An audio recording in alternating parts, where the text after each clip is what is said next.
You knew exactly what you wanted to say. You'd been thinking about it for 2 days. And then they looked at you, your boss, the room, whoever it was. And what came out was a quieter, softer, more apologetic version that you didn't plan and couldn't stop. You heard yourself hedge. You watched yourself shrink. And by the time you finished, you'd technically said something, but communicated nothing you actually meant. That moment, that specific, familiar moment, is what this book is about. Not public speaking anxiety in the abstract, not communication skills as a career asset. That moment, the one you've replayed afterward, the one where you knew what you thought and couldn't get it out intact. Before we begin, tell me where you're listening from and what time it is for you right now. I read every single one. It's always interesting to see where this reaches. Chapter 1, The Brain That Rats You Out. Picture a man at a whiteboard, senior engineer, 12 years in the field. He designed half the system currently running on the screen behind him. The room has 8 people and 1 new VP.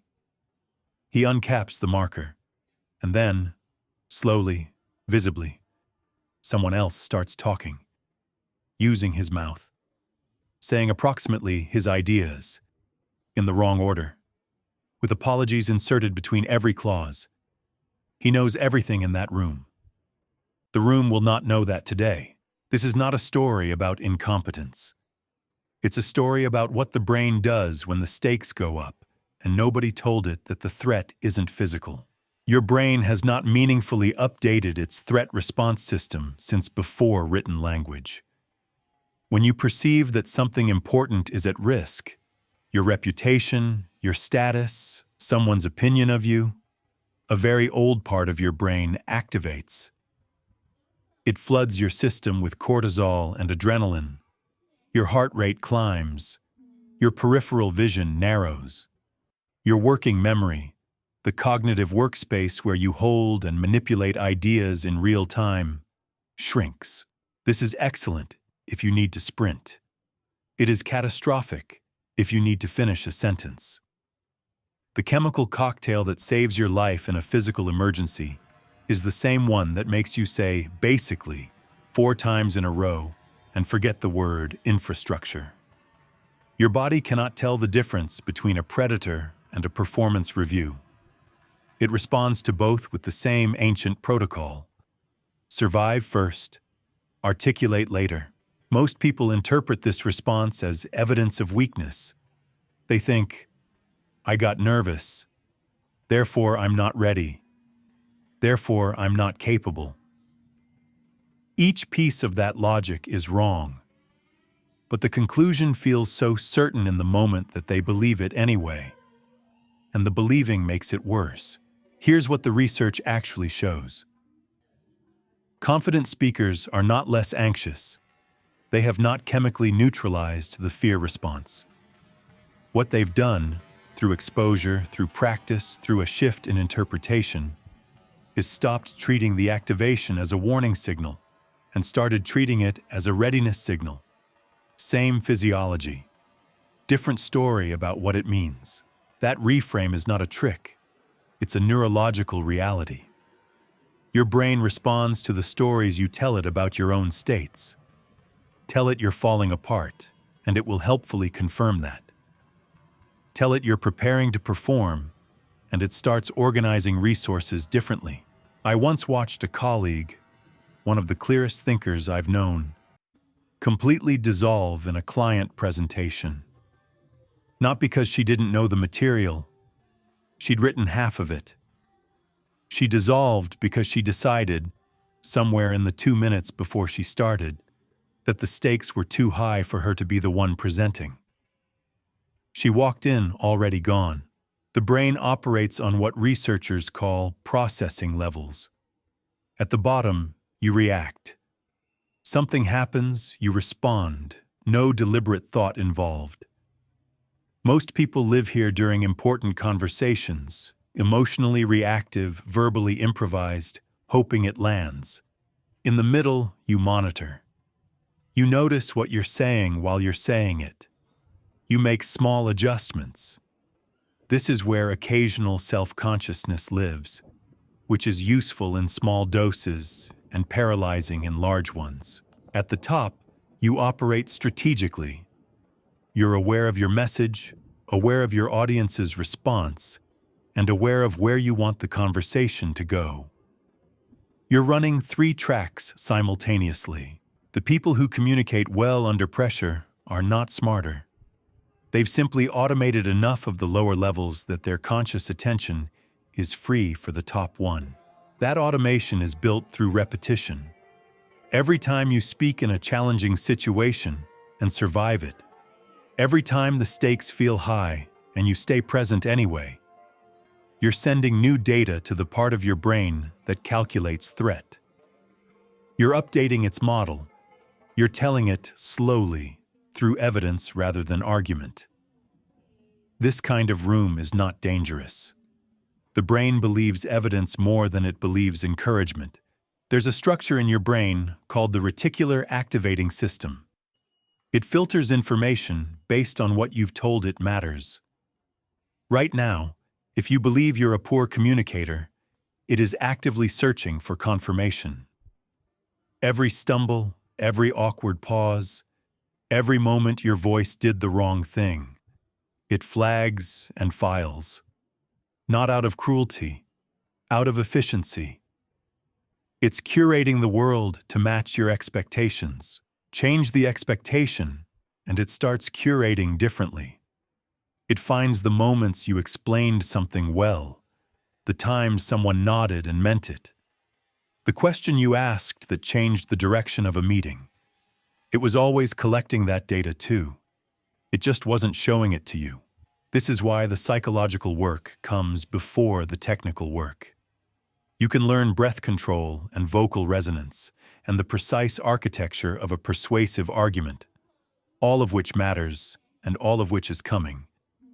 But if the story running underneath says I am someone who does not do this well, the techniques will sit on top of that belief like furniture on a cracked foundation. They'll work sometimes, inconsistently, under low pressure, and then the VP walks in, and you're back at the whiteboard, listening to someone else use your voice. The fix is not to eliminate the fear. The fix is to renegotiate your relationship with it. Fear before a high-stakes conversation means you understand the stakes. It means you're not indifferent. It means something in you knows this matters enough to get right. That's not your enemy. That's your evidence that you're paying attention. The brain that rats you out is the same brain that, correctly oriented, makes you sharper than you've ever been in the moments that count most. It's not broken. It's just working from old instructions. Your job is to write new ones. Chapter 2. The voice in the room no one else hears. The meeting hasn't started. You're 3 minutes early. You're sitting in the right chair, holding the right documents, wearing the right expression. And somewhere behind all of that, a trial is already underway. You are simultaneously the defendant, the prosecutor, and the only juror who matters. The verdict, delivered before a single word is spoken. Insufficient. Most people have no idea this is happening. They experience the anxiety as weather, something that arrives, something to endure, something that has nothing to do with anything they're actively doing.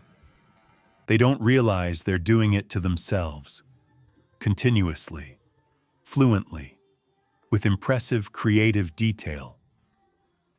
Your internal dialogue is not a neutral observer.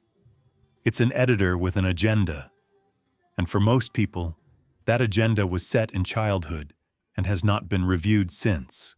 Here's the psychology. The brain runs a continuous background commentary on everything you do. In low-stakes situations, talking to a close friend, ordering coffee, explaining something you know well, that commentary is quiet, barely audible. It doesn't have much to say, because the threat assessment came back clean. But the moment the stakes rise, the commentary gets loud. And it doesn't get loud with encouragement.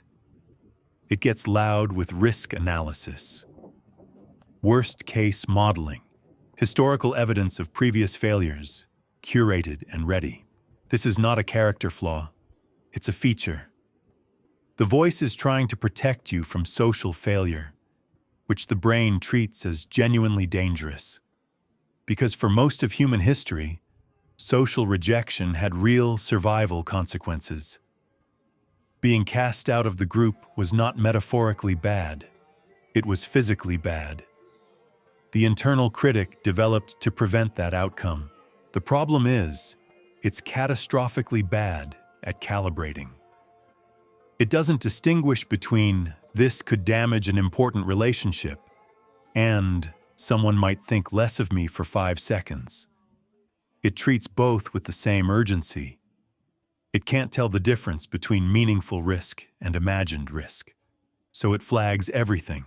The result is a person who, before an important conversation, has already rehearsed the failure in high definition.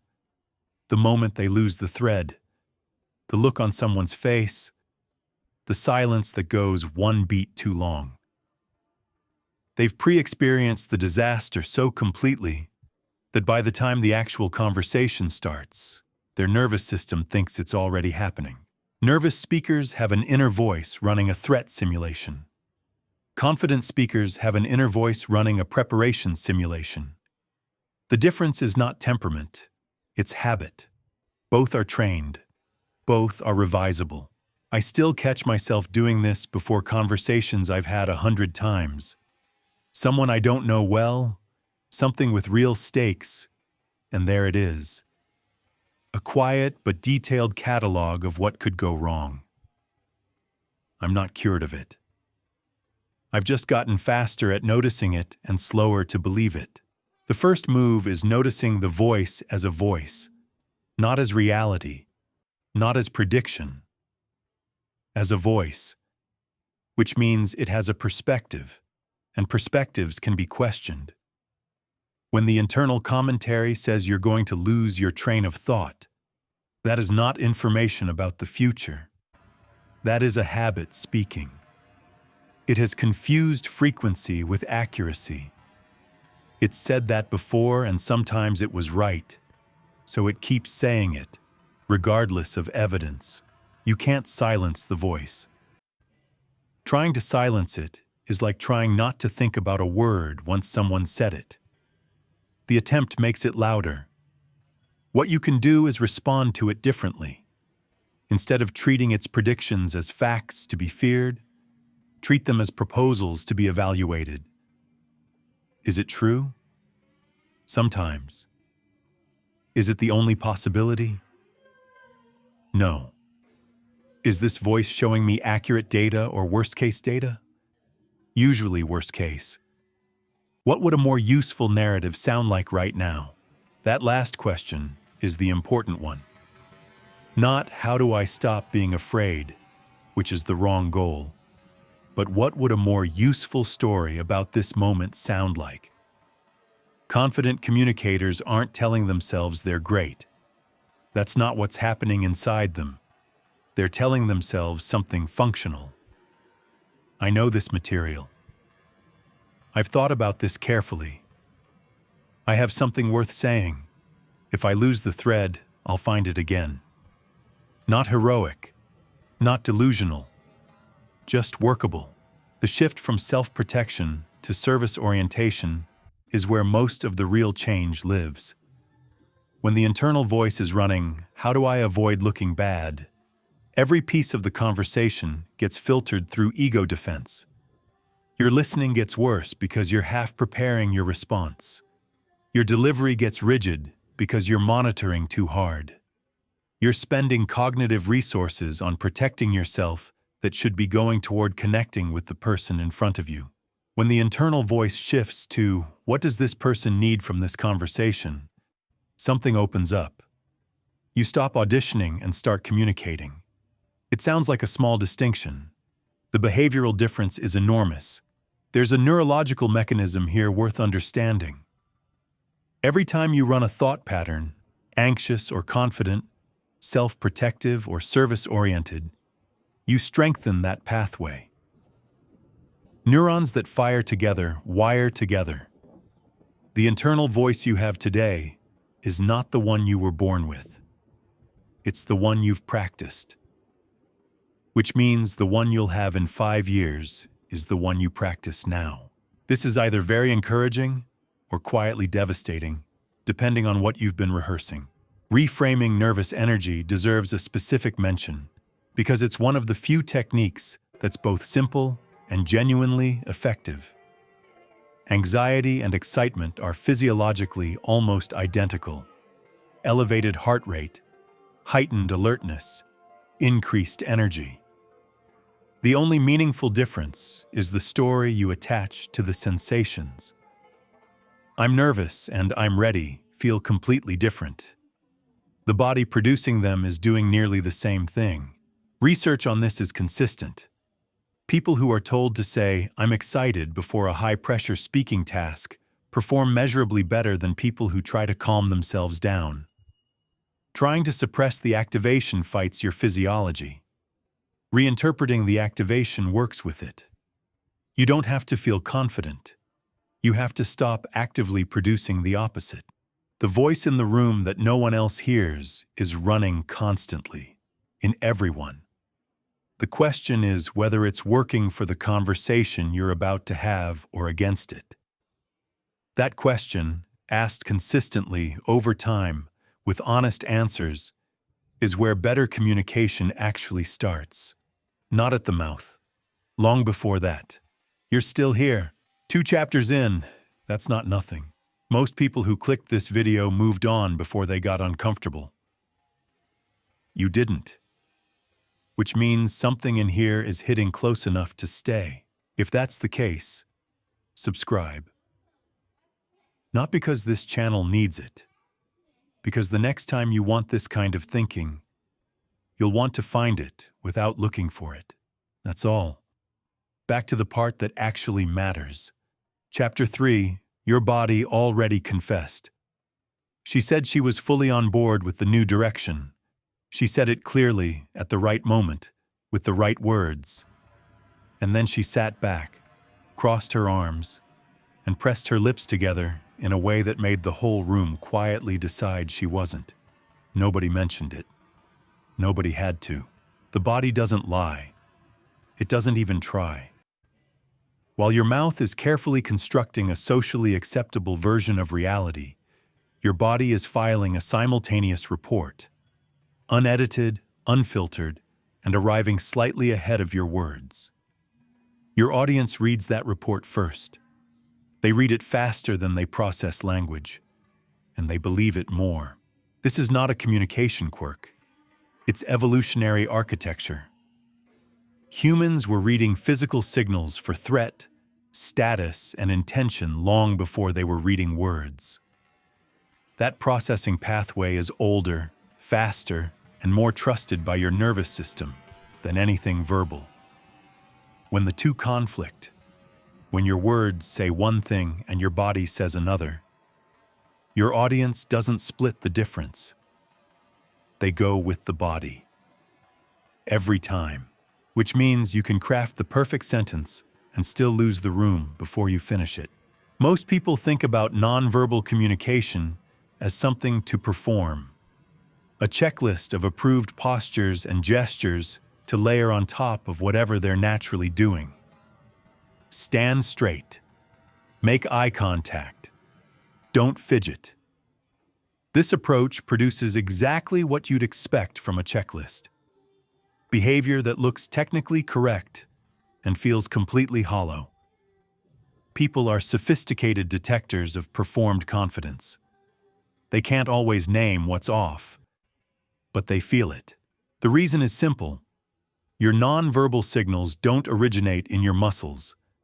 They originate in your internal state. Your posture, your breath rate, your vocal tension, the micro-expressions crossing your face in the half-second before you speak. These are outputs of what's happening psychologically. You can override them temporarily with effort, but the effort itself is visible. And the moment your attention lapses, the original signal returns. This is why managing your state matters more than managing your body. If you're genuinely calm and engaged, your body will show it without instruction. If you're genuinely anxious and defensive, it will show that too, regardless of what you tell your shoulders to do. Posture is the clearest example. When you sit or stand with your chest open and your spine straight, you're not just projecting confidence outward, you're producing it inward. The research on this is more nuanced than some popular versions of it suggest, but the core finding holds. Your physical position sends signals to your own nervous system, not just to observers. Closed, contracted postures activate threat-related processing. Open, expansive postures activate a different register, one that supports clearer thinking and more fluid speech. Your posture is in a conversation with your brain. Most people don't realize they're part of that conversation. Eye contact is where most people either undershoot or overshoot, and both are costly. The person who can't hold eye contact communicates anxiety, evasion, or lack of conviction, regardless of what they're actually feeling. The person who holds eye contact too rigidly communicates aggression or social obliviousness. Neither is what you want. What you actually want is contact that feels like presence. The difference between staring at someone and genuinely seeing them is detectable in a fraction of a second. Real eye contact has softness in it. It says I'm here and I'm paying attention, rather than I'm executing the eye contact protocol. That quality can't be faked through technique. It comes from actually being interested in the person in front of you. I was in a conversation once, someone I was supposed to be listening to carefully, and I realized midway through that I'd been making all the right eye contact while thinking about something else entirely. I was performing presence while being completely absent. She noticed, not right away, but by the end of the conversation, something had shifted. The technical behavior was correct. The actual thing was missing. Gestures function as a parallel broadcast. When they align with your words, expanding when your ideas expand, becoming precise when your point becomes precise, they amplify your message without drawing attention to themselves. When they don't align, when they're repetitive, nervous, or disconnected from what you're saying, they become the thing the audience watches instead of listens to. The nervous gesture is a self-soothing mechanism. Clicking a pen, touching your face, bouncing a knee. These behaviors reduce internal tension slightly. They transfer that tension directly to everyone watching. Your anxiety management becomes their distraction. The trade is not in your favor. Breath deserves more attention than it gets in conversations about nonverbal communication, because it's both a signal and a lever. Shallow, rapid breathing signals threat activation to your audience and to your own nervous system. It also degrades vocal quality in real time, making your voice thin and strained in exactly the moments you need it full and steady. Deep, diaphragmatic breathing does the opposite. It produces a fuller voice, signals calm, and actively shifts your nervous system toward the state you need. Before any important conversation, your breathing is either working for you or against you. This is one of the few places where a simple physical intervention has immediate, measurable effects on your performance. The space you occupy is a constant communication. How much room you take up, whether you move with purpose or apologetically, whether you position yourself to be seen or instinctively make yourself smaller. Status and confidence are read through spatial behavior before a single word is exchanged. This isn't about dominating space aggressively. It's about not shrinking from space that's legitimately yours. People who habitually minimize their physical presence, pulled-in shoulders, collapsed posture, voices that drop at the end of sentences as if apologizing for the sentence, are broadcasting a signal they often don't intend to send. And the cruel irony is that the signal invites the treatment that confirms the fear. You make yourself small. The room responds accordingly. The response confirms your suspicion that you shouldn't have been there. The loop tightens. Breaking the loop requires changing the physical behavior before the internal feeling follows, not after. This is counterintuitive. We generally assume the feeling should come first, that we should feel confident, and then the body will reflect it. But the relationship runs both directions. You can use the body to produce the state, not just express it. Stand like someone who belongs in the room. The feeling catches up faster than you think. Chapter 4. Precision is not showing off. Two people walk out of the same project failure. One says, "We hit some unexpected challenges and had to recalibrate our approach." The other says, "We didn't see it coming and we missed the deadline." Same event, same facts. One of them gets asked to lead the next project. The other gets asked to join it. The words were not decorative. They were the entire difference. Most people treat language as a delivery mechanism. You have a thought, you find words that approximate it, you release them into the room and hope the thought survives the translation. This is a reasonable description of how language feels from the inside. It is a poor description of how it actually works. Words don't just carry meaning, they create it. The words you choose don't reflect your thinking. They shape it, and they shape how your audience thinks about what you've said, whether you intended that or not. This is not a manipulation technique. It's basic cognitive science. Every word carries two layers of information, what it literally refers to and what it emotionally activates. Those two layers are inseparable. You cannot use a word and deliver only the denotative content while leaving the connotative content at the door. It all arrives. The question is whether you chose it consciously or just grabbed the nearest available option. Most people are grabbing the nearest available option. The gap between the vocabulary you use and the vocabulary you recognize is significant. The average educated adult can recognize somewhere between 20 and 30,000 words. Most people actively use a fraction of that.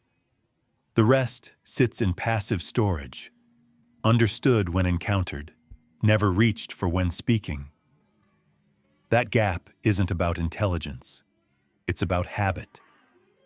People default to the words they've always used because those words are fast and familiar. Precision requires a half-second more. That half-second is where most vocabulary development dies.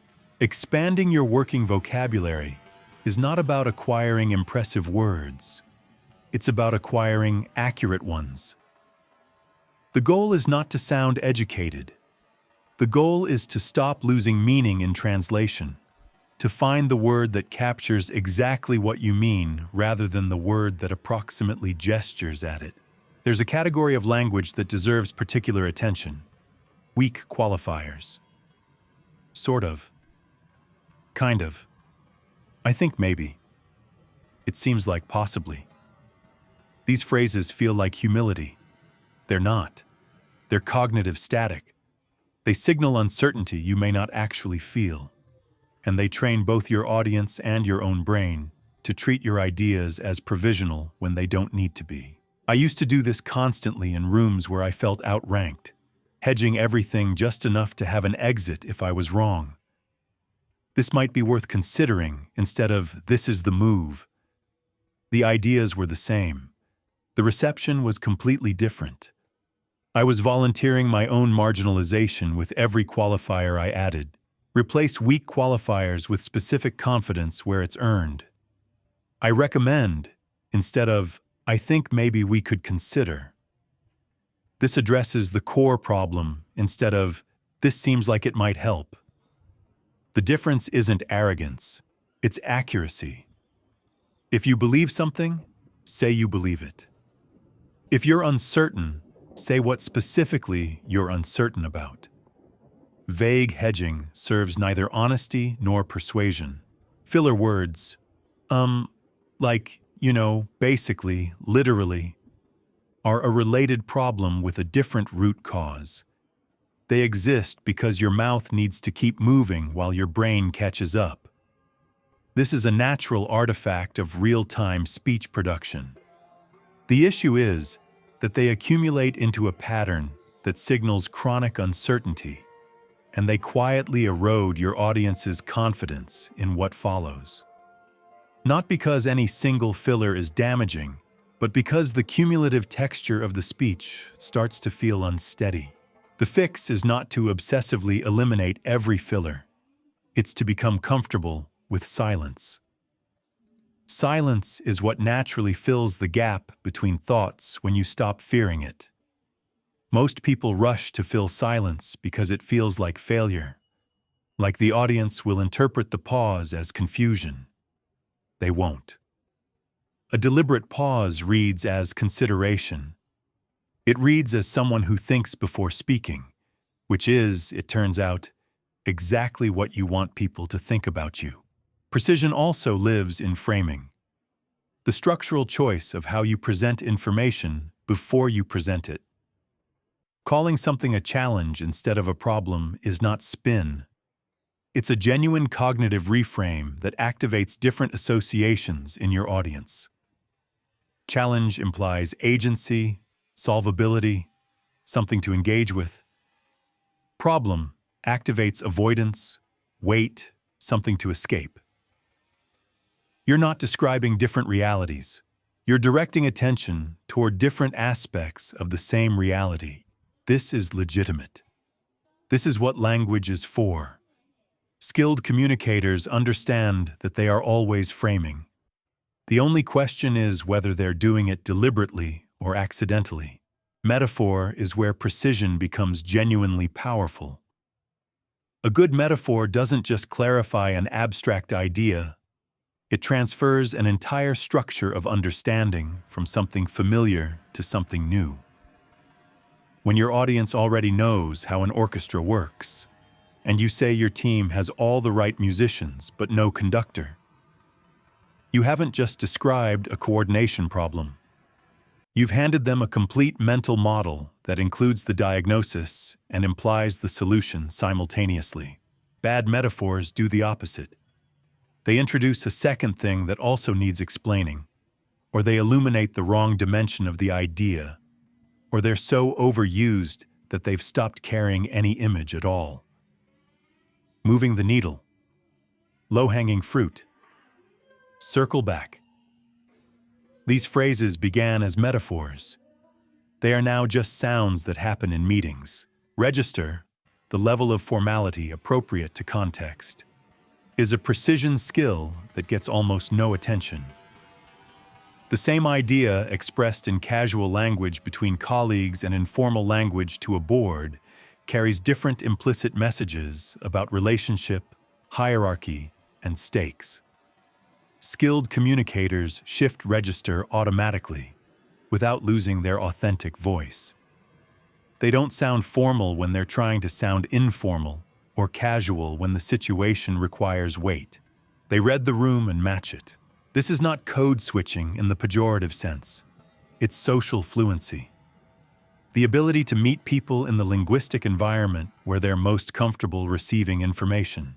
The underlying principle across all of this is that language is not neutral.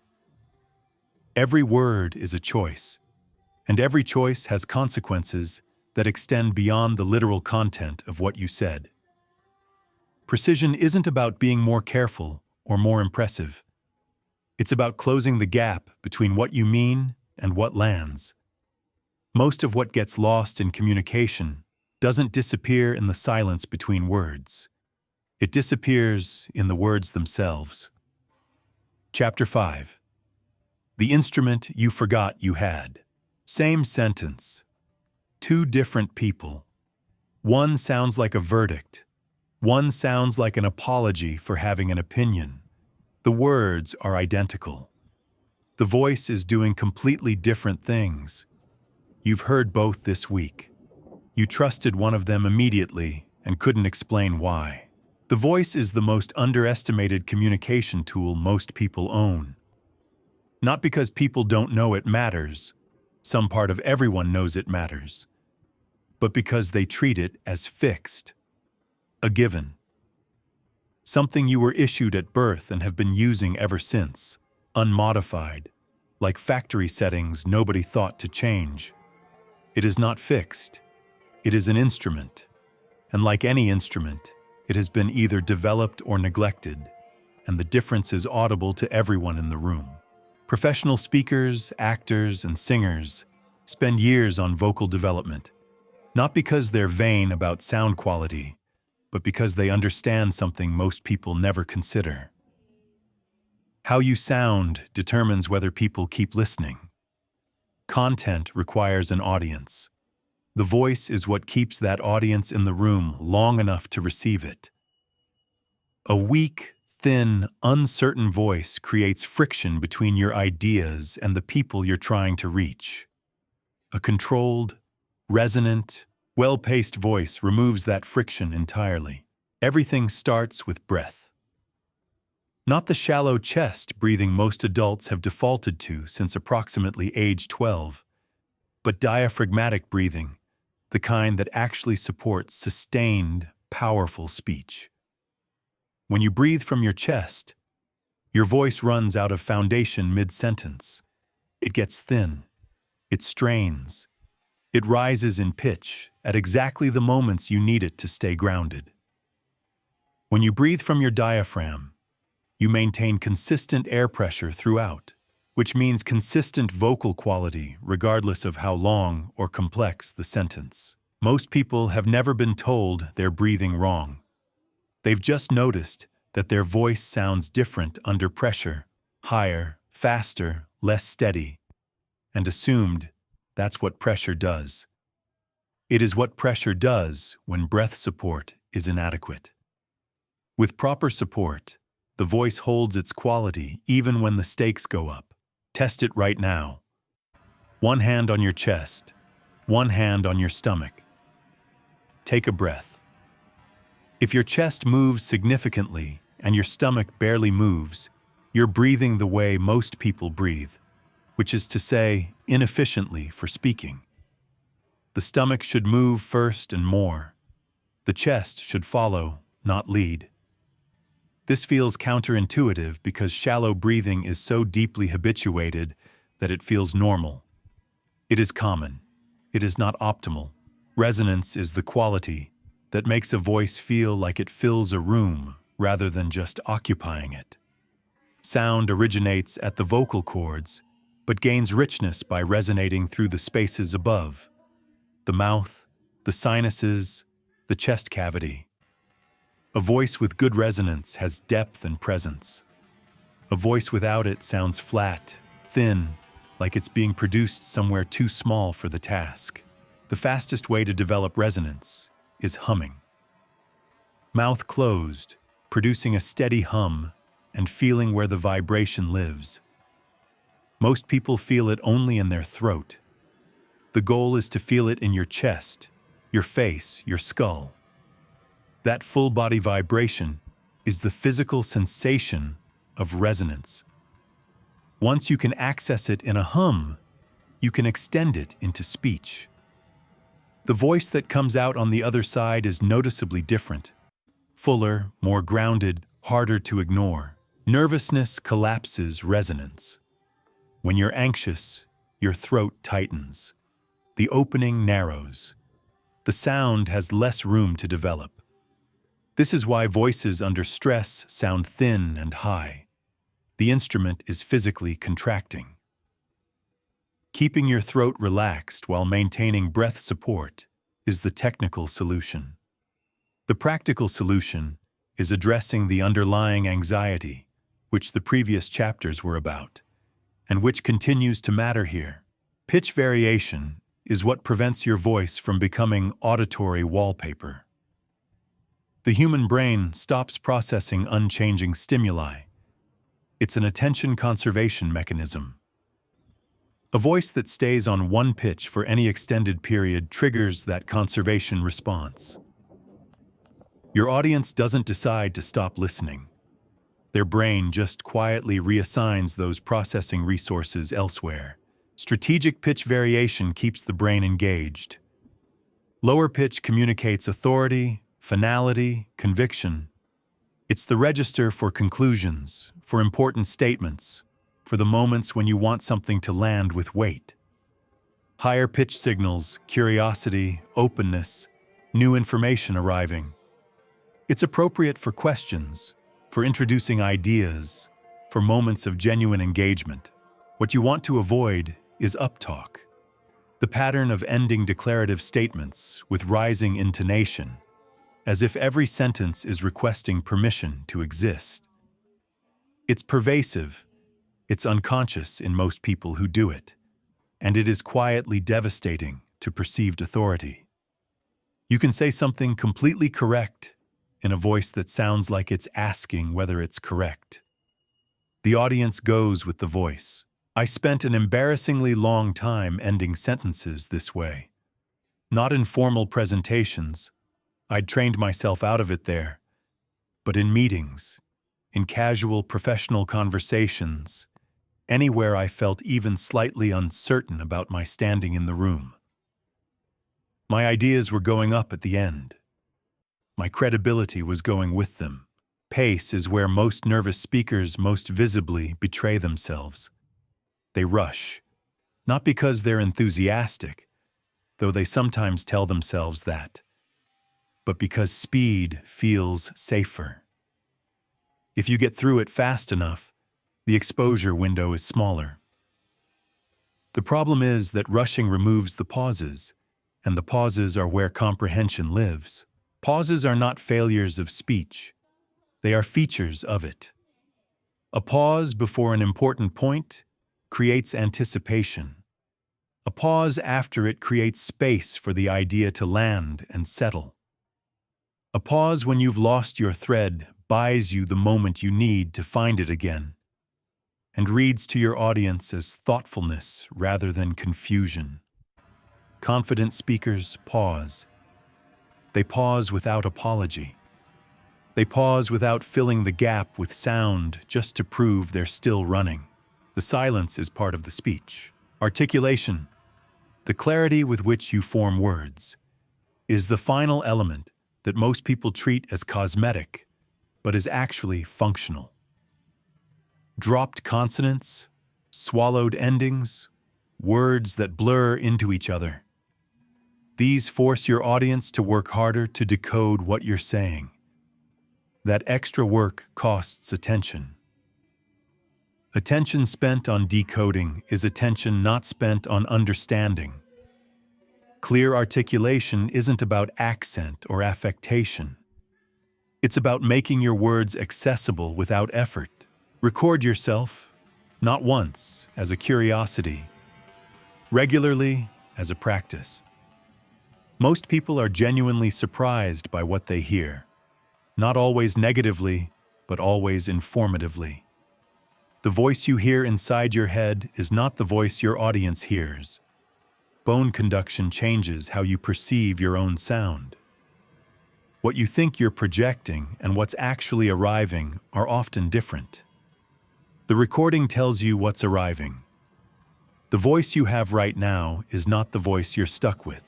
It's just the one you've been using by default. Chapter 6. Listening is the offensive move. She talked for 4 minutes, laid out a problem she'd been carrying for weeks. The real one, not the official version. She gave him the context, the history, the part that actually hurt. He waited. She finished. He responded to the last sentence. She never brought him a real problem again. This happens constantly. In every organization, every relationship, every conversation where one person needed to be heard and the other person was technically present while actually somewhere else entirely. The tragedy isn't that he was malicious. He wasn't. He was just doing what most people do, processing the surface, waiting for a gap, and responding to the most recent input rather than the whole transmission. Most people think listening is the passive half of communication. You speak, then you listen, then you speak again. A simple alternating current. Listening is just the off position, the waiting room between your own contributions. This is the most expensive misunderstanding in human communication. Listening is an offensive move. It is the action that determines the quality of everything you say next.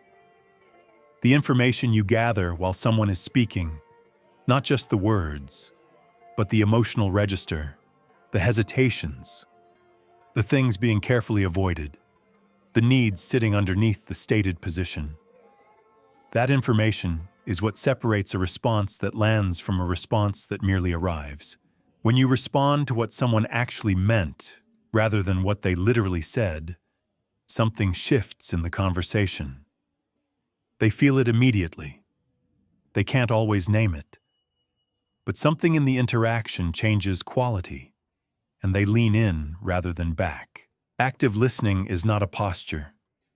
It's not nodding at the right intervals and maintaining appropriate eye contact while your internal monologue continues uninterrupted. That's the performance of listening, which is both common and completely transparent to anyone who's actually being heard versus being performed at. Real listening requires suspending your own agenda long enough to genuinely receive someone else's. This is harder than it sounds because the mind moves faster than speech. While someone is talking, your brain has processing capacity left over. Most people fill that capacity with response preparation, building their rebuttal, formulating their next point, deciding whether they agree. This feels productive. It is actively degrading your comprehension. The moment you start preparing your response, you stop receiving the transmission. You get the beginning, and you get whatever was happening when your preparation concluded and you tuned back in. Everything in between, which is often the most important part, you missed while you were busy being ready. There are 3 distinct layers of information available in any conversation, and most people access only one. The first is literal content, the actual words, the explicit claims, the surface meaning. This is where most listeners operate exclusively. It's the minimum viable version of understanding someone. You know what they said. You have no idea what they meant. The second layer is emotional content.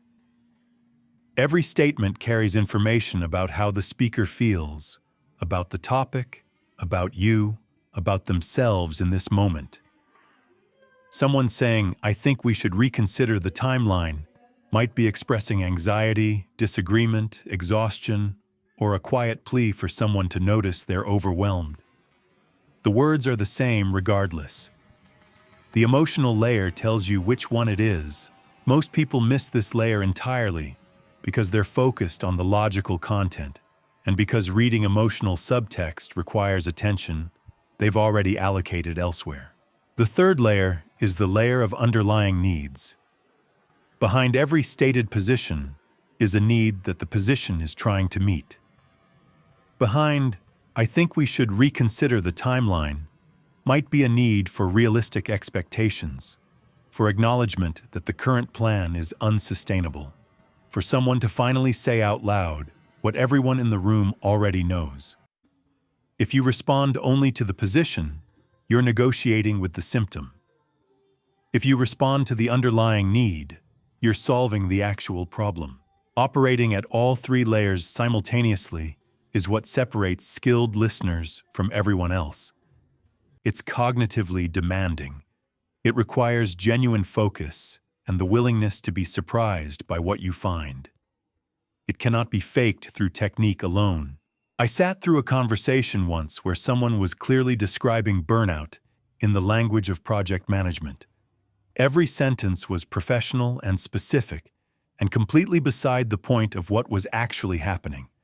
I understood what was being said. I responded to it logically and helpfully. 2 weeks later, the person was gone. I had listened to the wrong layer the entire time. The discipline of listening requires managing your own internal responses in real time. When someone says something that triggers disagreement or defensiveness or a strong opinion, a reaction fires immediately. Your face does something. Your posture shifts slightly. Your mind is already 3 sentences into its counter-argument. All of this is visible to the speaker, and all of it signals that you've stopped receiving and started defending. The practice is noticing the reaction without acting on it, acknowledging internally that you have a response, setting it aside temporarily, and continuing to receive. This is not suppression. It's sequencing. The response can exist. It just doesn't need to happen yet. Understanding someone fully comes before responding to them effectively. Always, without exception. Reflection is one of the most powerful listening tools available, and it's also one of the most misused. Reflection doesn't mean repeating back what someone said like an echo. It means demonstrating that you understood both the content and the weight of what was communicated.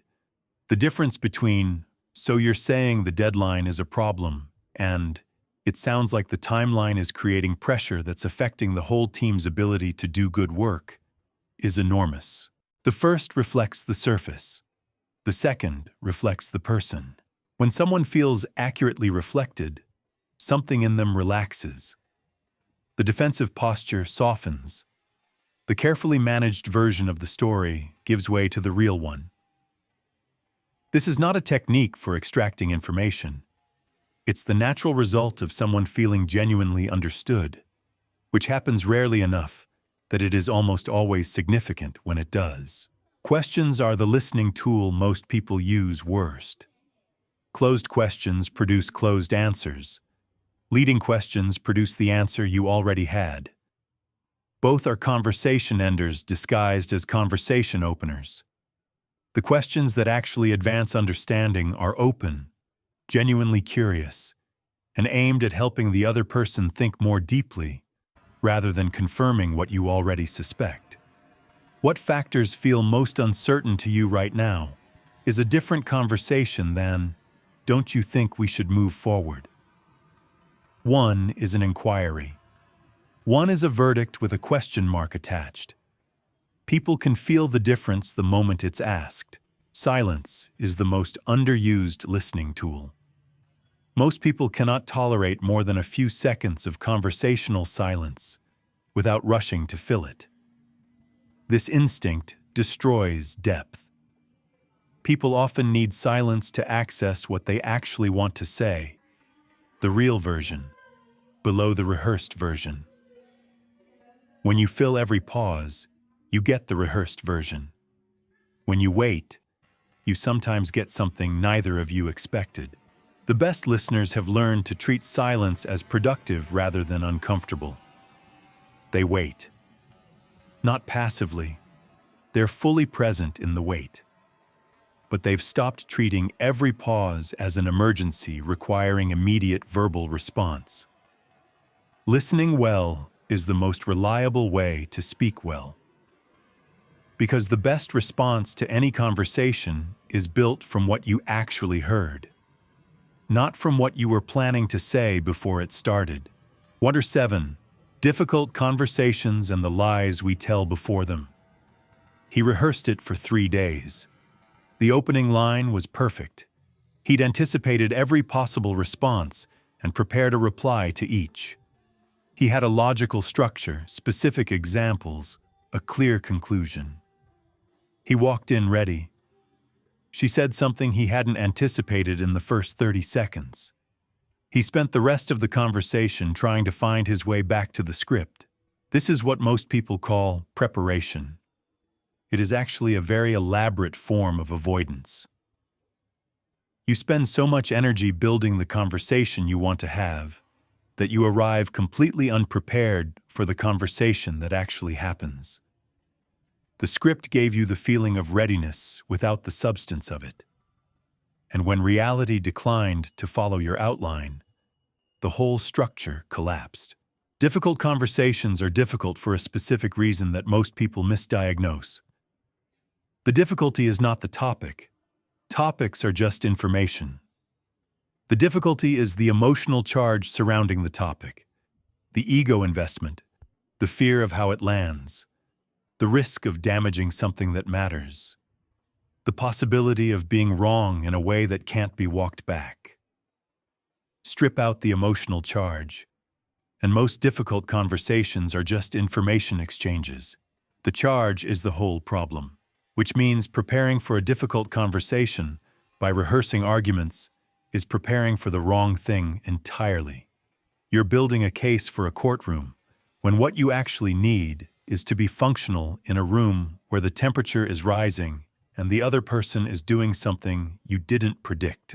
The first lie we tell before difficult conversations is that we know what we want from them. Most people think they do. They have a surface goal: resolve the conflict, deliver the feedback, address the behavior. But underneath that goal, usually unexamined, is a set of competing needs that will quietly run the conversation, whether acknowledged or not. The need to be right. The need to be liked. The need to not feel guilty. The need to have the other person understand how much this affected you. These needs don't announce themselves. They just steer. Before any difficult conversation, the most useful question is not what do I want to say? It's what do I actually want to achieve? And then harder, what am I willing to give up to get there? Do you want resolution more than vindication? Do you want the relationship preserved more than you want to be understood? These are not rhetorical questions. They have answers, and the answers should drive your approach. The second lie is that the other person's position is unreasonable. This one is seductive because it feels like clarity. You've thought about the situation carefully and concluded that you're right and they're wrong, and the conversation is about delivering that verdict in a way they can accept. This framing guarantees a bad outcome, not because you're necessarily wrong about the facts, but because nobody receives correction well when the conversation is structured as a trial. The more useful framing is, they have a position that makes sense from inside their experience, and I don't fully understand their experience yet. This is almost always true. Even when someone has genuinely behaved badly, there is a version of events from their perspective that explains the behavior without malice. Understanding that version is not capitulation. It's intelligence gathering. You cannot effectively address something you don't understand. I had a conversation I was certain would go badly. I decided the other person was defensive and unlikely to hear anything clearly. I prepared accordingly, kept it short, kept it factual, minimized the surface area for conflict. What I got back was someone who had been waiting for the conversation and had a perspective on the situation that genuinely changed how I understood it. My careful minimization had nearly prevented me from hearing that. I'd let my prediction become a self-fulfilling architecture. Timing and setting are not logistics. They are psychological variables that significantly affect outcomes. A difficult conversation attempted when either person is rushed, stressed, publicly visible, or emotionally activated is a conversation starting with one hand tied. The content might be identical. The conditions determine what each person can access, how clearly they can think, how openly they can receive, how likely they are to hear versus defend. Private settings reduce the threat of public exposure. which reduces defensive activation.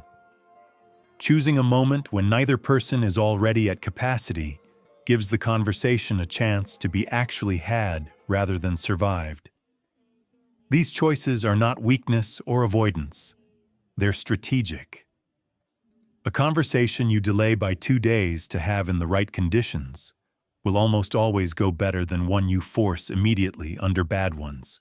The language you use in the opening moments sets the neurological temperature of everything that follows. Accusatory language triggers defensive processing almost instantly. The other person's brain identifies threat and allocates resources accordingly. Once someone is in defensive mode, their ability to process new information degrades significantly. You're now talking to someone who is primarily concerned with protecting themselves rather than understanding you. The shift from "you always" to "I experienced" is not just stylistic diplomacy. It's a physiological intervention. "You always dismiss my input in meetings" puts the other person on trial. "I've been feeling like my input isn't landing, and I want to understand why" puts a shared problem on the table. Same underlying concern. One activates threat. One activates curiosity. The conversation that follows is completely different, beginning with the relationship, genuinely, not formulaically, matters more than most communication advice acknowledges. Not as a softening technique before the real agenda, as a genuine acknowledgement that this conversation exists inside a context that both people care about. I'm bringing this up because I value how we work together is only useful if it's true. When it's true, it changes the frame from adversarial to collaborative before the difficult part even begins. Managing your own emotional state during the conversation is where most preparation fails because it cannot be fully done in advance. You can plan your opening. You cannot plan your reaction to what comes back. This is why breathing, pausing, and the willingness to slow down are not soft suggestions.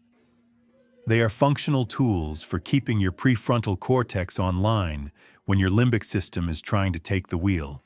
When you feel the activation, the heat in your chest, the impulse to interrupt, the sudden certainty that you need to make your point right now, that is the moment to pause. Not to concede, not to back down.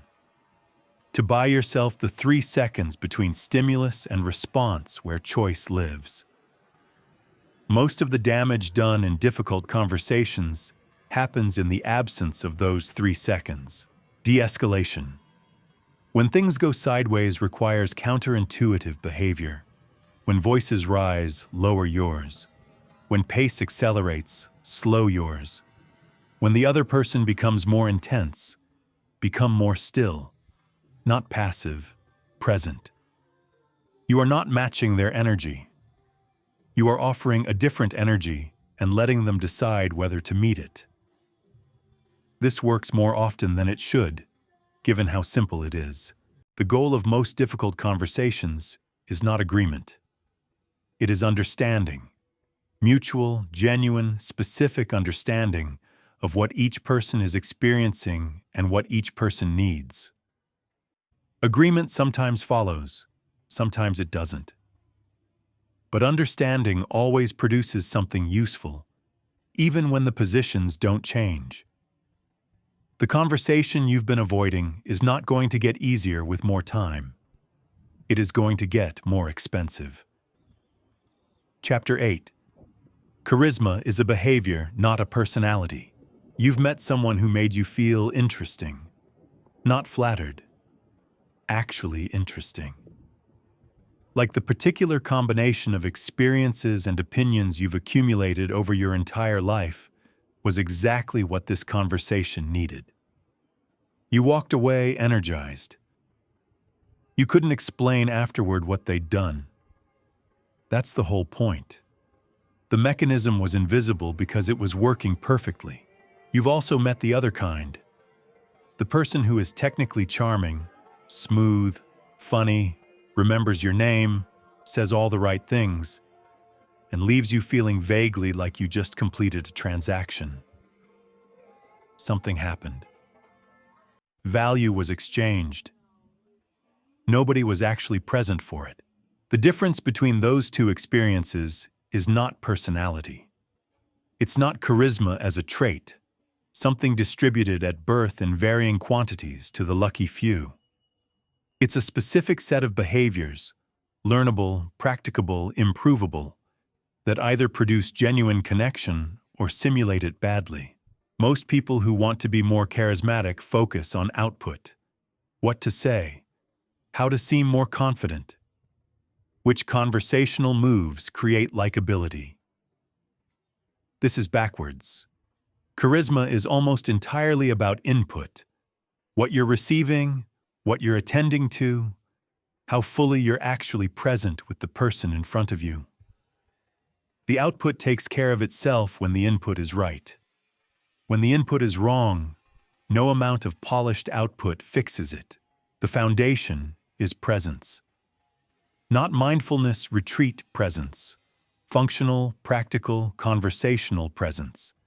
The ability to be genuinely focused on this person, in this exchange, without the competing mental commentary that normally runs in the background. In a world of fragmented attention, where most people are partially elsewhere in every interaction, full presence is so rare that it registers as something almost physical.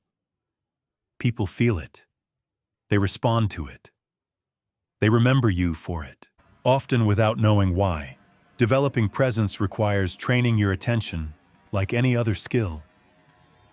During conversations, notice when your mind drifts to what you'll say next, to unrelated thoughts, to judgments about what you're hearing. The noticing is the practice, not the elimination of drift, which is impossible, but the consistent return. Each return strengthens the capacity. Over time, you spend more of each conversation actually in it. The people who are remembered as charismatic almost universally share one behavior. They ask questions that nobody else thought to ask. Not sophisticated questions necessarily. Questions that reveal genuine curiosity about the specific person in front of them. Not "what do you do?" which is a filing system masquerading as interest. But what's the part of your work that you find yourself thinking about when you're not supposed to be working? That question says, "I'm interested in your inner experience, not your job title." Most people have never been asked it. They remember who asked. The follow-up question is where most people reveal whether their interest is real or performed. If the follow-up connects directly and specifically to what was just said, it demonstrates that you were actually listening. If the follow-up could have been asked regardless of what the person said, a generic next question on an invisible list, it demonstrates that you weren't. People feel this distinction immediately, even when they can't articulate it. I watched a colleague work a room at a conference once. She spoke to maybe 6 people in 2 hours, while others were collecting contacts at industrial speed. Every person she spoke to looked, by the end of the conversation, like they'd been given something. She wasn't performing interest. She was just actually interested. Genuinely curious about what people were building and thinking and struggling with. The conversations were real and therefore rare and therefore memorable. Building rapport requires finding genuine common ground, not manufactured agreement, not performed similarity, but authentic points of connection in values, experience, or perspective. These points exist in almost every human interaction, if you're actually looking for them rather than waiting to present your own credentials. The instinct in most networking or social situations is to establish yourself, to communicate your relevance, your accomplishments, your right to be taken seriously. This instinct is understandable and almost entirely counterproductive. People are not moved by your credentials. They're moved by feeling that you see them. Matching and mirroring are real phenomena. Naturally adapting your pace, energy, and register to complement the person you're with creates a subtle harmony that facilitates connection. But this only works when it emerges from genuine engagement rather than conscious technique. Consciously mirroring someone is visible. It produces the uncanny sensation of being watched and copied rather than understood. The natural version happens automatically when you're actually present. You slow down because they're slow and thoughtful. You become more animated because their energy is rising. You speak more quietly because the moment calls for it. Validation is the most consistently underestimated tool in human communication. Not agreement, validation. Acknowledging that someone's perspective, feeling, or experience makes sense from where they're standing. That makes sense is a sentence so simple it seems trivial. In practice, it is often the thing that determines whether someone trusts you enough to keep talking honestly. People spend enormous amounts of energy defending positions that have never been acknowledged. The moment acknowledgement arrives, the defense often drops. Charismatic people make other people feel competent. Not through flattery, through specific, accurate recognition of what someone actually did well. Generic praise produces mild pleasure and mild skepticism. Specific praise produces something closer to being seen. The way you handled that question in the meeting, staying calm when it got pointed, that was skilled, lands completely differently than great job today. One is a transaction. One is evidence that you were paying attention. Using someone's name is real. The research is consistent, and the mechanism is simple. Hearing your own name activates a particular kind of attention, but it only works when it's natural. Used too frequently or too deliberately, it becomes a sales technique and is recognized as one immediately. Energy management deserves more attention than it gets in discussions of charisma. Charismatic people are not inexhaustibly energetic. They're strategic with the energy they have. They know which interactions drain and which ones restore. They protect the capacity for genuine presence rather than distributing diluted attention broadly. Showing up fully for fewer conversations produces more connection than showing up partially for many. Humor, when it works in charismatic communication, works because it's true, not because it was performed. The laugh that comes from recognition, from someone naming something real that wasn't supposed to be named, creates a moment of shared understanding that accelerates connection faster than almost anything else. This kind of humor can't be manufactured. It can only be permitted, which means being present enough to notice what's actually happening rather than managing what's supposed to be happening. The deepest version of charisma is simply this: the willingness to be more interested in other people than in how you're being perceived by them. Everything else is detail. Chapter 9. Influence without the aftertaste. The most persuasive thing he ever said in that meeting was, "I don't know. What do you think?" He'd been making his case for 20 minutes, laying out evidence, addressing objections, building toward a conclusion, and then he stopped, asked the room. And the room, which had been passively receiving his argument, suddenly became invested in it. He didn't plan that. He just ran out of certainty at the right moment, but it worked. And it worked because it handed ownership to the people he needed to move. They stopped being an audience and became participants. Their thinking became part of the conclusion, and people reliably support conclusions they helped reach. This is the central insight of ethical influence, and it runs directly against the instinct most people bring to persuasion. The instinct is to build the best possible case and deliver it completely. To be so thorough, so logical, so irrefutable, that agreement becomes the only rational response. This approach treats persuasion as a transfer. You have a conclusion. You move it from your mind to theirs. They accept it. It fails constantly, and for the same reason every time. People don't adopt conclusions that arrive fully formed from someone else. They adopt conclusions that feel like their own. This isn't manipulation. It's how cognition works. Beliefs that we arrive at through our own reasoning feel true in a way that beliefs handed to us simply don't. The emotional ownership of an idea is what makes it actionable, what makes someone actually change their behavior rather than just nod at the logic. And you cannot manufacture that ownership for someone. You can only create conditions where they develop it themselves, which means the most important persuasion skill is not construction of arguments.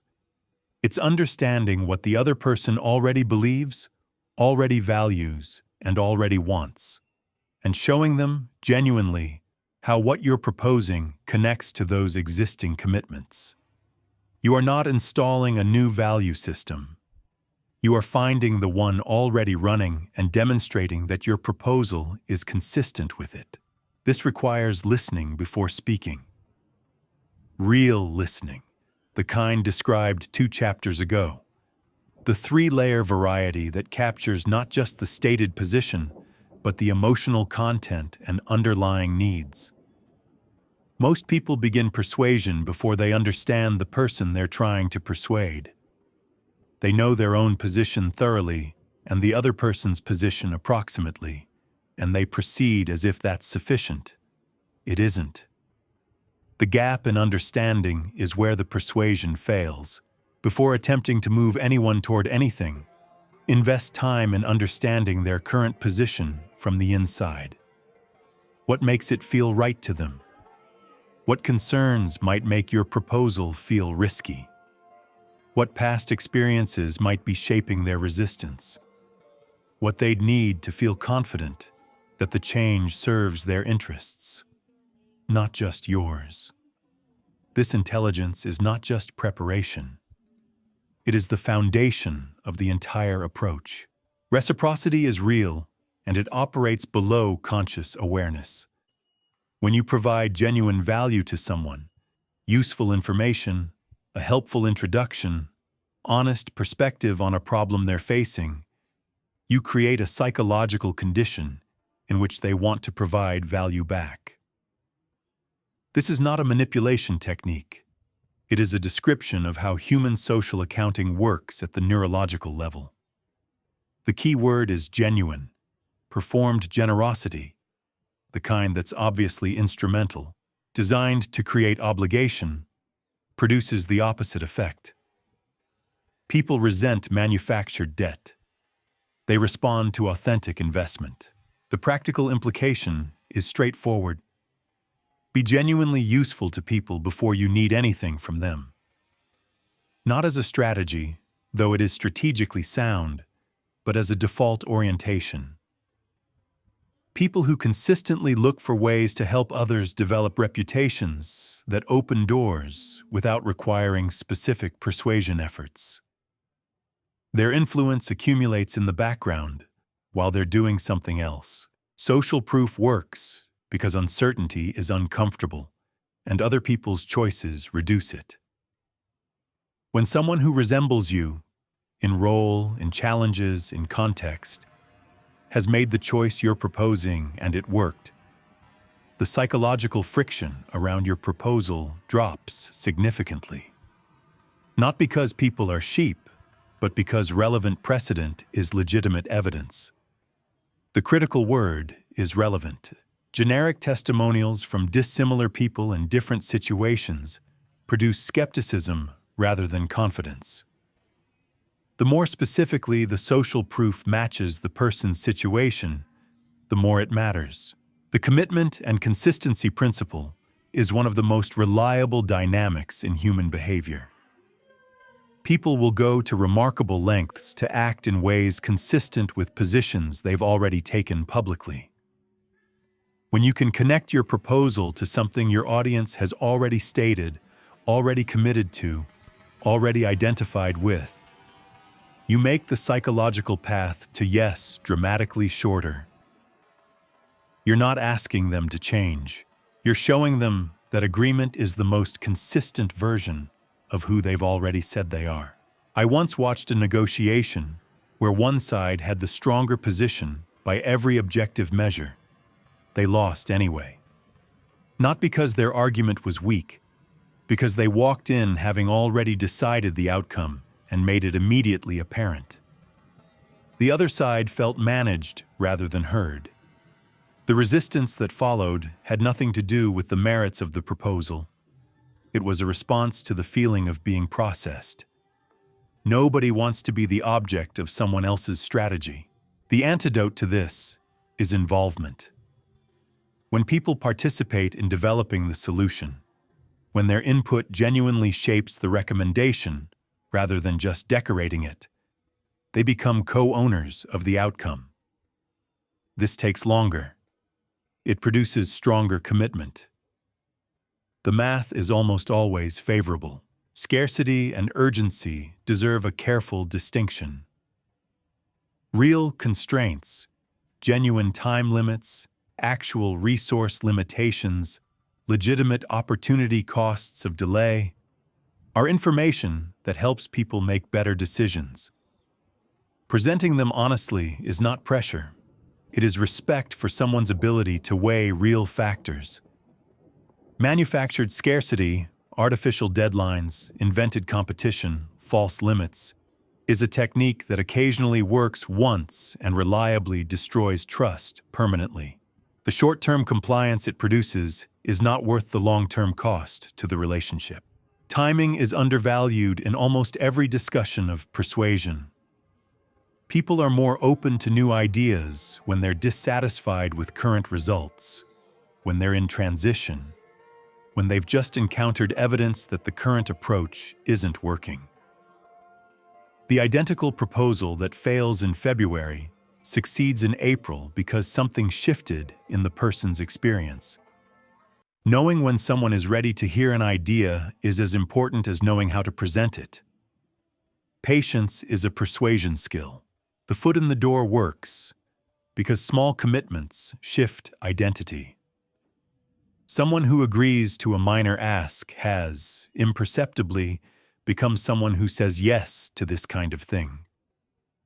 The next ask encounters a slightly different person than the first one did. This mechanism is ethically neutral. It can be used to help people build beneficial habits or to exploit compliance. The difference is whether the escalating asks genuinely serve the person's interests or only yours. Emotional connection is where logic goes to become action. You can have an airtight argument and a person who fully understands it and agrees with every step, and still produce no behavior change. Because behavior change requires motivation, and motivation is emotional. Helping someone feel what it will be like when the thing works, specifically, vividly, in terms connected to what they actually care about, is not manipulation. It's completing the circuit between understanding and action. The most durable influence is the kind that makes people feel more capable, more clear, and more like themselves after interacting with you. Everything else is just pressure with better packaging. Chapter 10. Pressure and the Performance Paradox. You've had the thought perfectly formed. Clear, complete, exactly right. In the shower, probably, or driving, or in that specific window between waking and fully awake when the brain runs clean. The argument was elegant. The words arrived in the right order. You could see the whole shape of it. Then someone asked you to explain it. Gone. Not diminished. Not approximately there. Gone. Replaced by a halting, qualified, structurally confused version that shared some vocabulary with the original, but none of its clarity. And the harder you reached for it, the further it went. The pressure of being asked created the very failure you were trying to avoid. This is the performance paradox.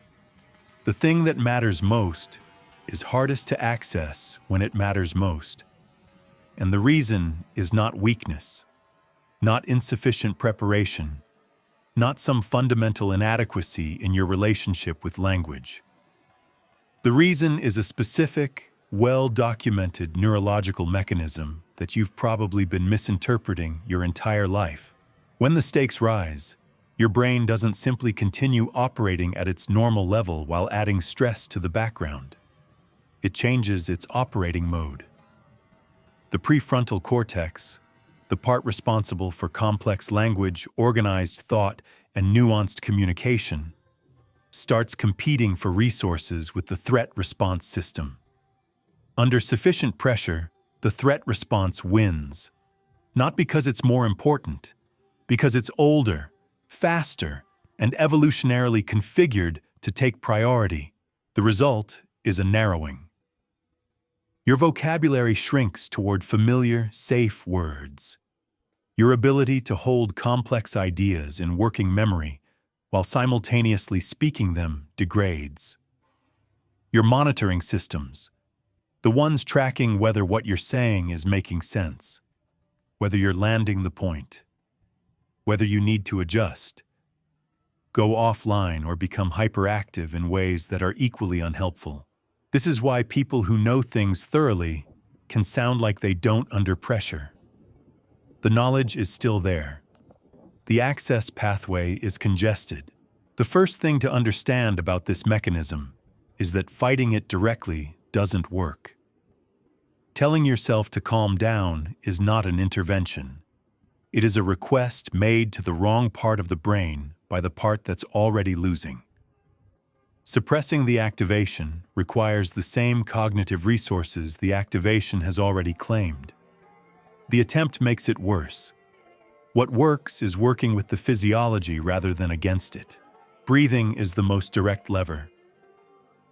Slow, deep exhalation, specifically longer exhales than inhales, activates the parasympathetic nervous system, which is the physiological off switch for the threat response. This is not relaxation advice dressed up in neuroscience. The vagal nerve pathway is specific, well-documented, and fast-acting. 4 counts in, 7 counts held, 8 counts out, 4 cycles. Before the meeting, before the presentation, before the conversation you've been carrying tension about for a week. The shift is measurable and takes less than 3 minutes. Physical movement before high-stakes speaking situations serves a similar function. The stress hormones flooding your system are preparing your body for physical action. When you don't provide that action, they stay in your system and create the jittery, unfocused quality of unresolved activation. A brief walk, any movement that's vigorous enough to feel it, burns through some of that chemistry and leaves your system closer to baseline. This is not superstition. It is using your body for what the stress response prepared it for. The right kind of preparation matters enormously here, because the wrong kind actively creates the problem it's trying to solve. Memorizing scripts word for word is wrong kind preparation. It creates dependency on perfect recall under conditions that degrade recall. When the script fails, and under pressure it will fail somewhere, at some point, you have nothing to fall back on because the preparation was the script, and the script is gone. Right kind preparation builds understanding deep enough to be expressed flexibly. You know your material so thoroughly that you can explain it 6 different ways, approach it from 3 different angles, find it from any point of entry. This kind of preparation doesn't fail when you lose the thread, because there are multiple threads. You don't fall through the floor because you know the whole floor. The distinction is between knowing what you're going to say and knowing what you're talking about. They feel similar in low-stakes rehearsal. Under pressure, they are completely different. I had a presentation I'd prepared with the wrong kind of preparation. Perfect slides, practiced transitions, timed to the minute. The first unexpected question arrived, and I felt the whole structure shift under me. I found my way back, but the seams showed. The material was solid. The flexibility wasn't. I'd built a performance rather than an understanding. Visualization done correctly is preparation for the unexpected, not rehearsal of the perfect. Most people who use visualization imagine flawless execution, themselves speaking brilliantly, the audience responding perfectly, everything going according to plan. This is pleasant and mostly useless. The visualization that builds genuine pressure tolerance includes the difficult moments, the question you didn't anticipate, the technology that fails, the moment you lose your thread, and sees you navigating them successfully. You are training your brain to experience these events as manageable rather than catastrophic. The difference in response when they actually occur is significant. Reframing the activation is the psychological intervention with the most consistent evidence behind it. The physical sensations of performance anxiety and the physical sensations of peak readiness are nearly identical. Heart rate elevated, attention heightened, energy available. The only difference is the story you attach to those sensations. I'm falling apart and I'm ready produce completely different subsequent states from the same physiological starting point. This reframe is not positive thinking. It's accurate thinking. Those sensations genuinely are preparation signals. They exist because your brain has assessed the situation as important and is marshaling resources accordingly. The narrative of threat is a misread. Correcting the misread is not self-deception. It's precision. Tolerance for pressure is built through deliberate exposure. Every time you enter a high-stakes situation and come through it functionally, you're updating your brain's threat model. You're providing evidence that this kind of room is survivable. The brain learns from experience more than from argument, which means the path to pressure tolerance is through pressure, not around it. Each tolerated difficult situation makes the next one slightly less activating. This is why seeking out discomfort in low-stakes situations builds capacity for high-stakes ones. The team meeting where you volunteer to present. The question you ask in the room full of people when you could have stayed quiet. The position you take out loud rather than keeping safely internal. These are not small moments. They are deposits into the account that pays out when it actually matters. Recovery planning deserves specific attention because the fear of catastrophic failure is often what creates it. When you have a clear, practiced response to the worst-case scenario, lost thread, failed technology, hostile question, complete blank, the scenario loses much of its threat. It becomes a known quantity with a known response. Your brain stops devoting resources to dreading it, and the cognitive space that frees up is available for everything else. When you lose your thread, pause, breathe, name your last clear point, and rebuild from there.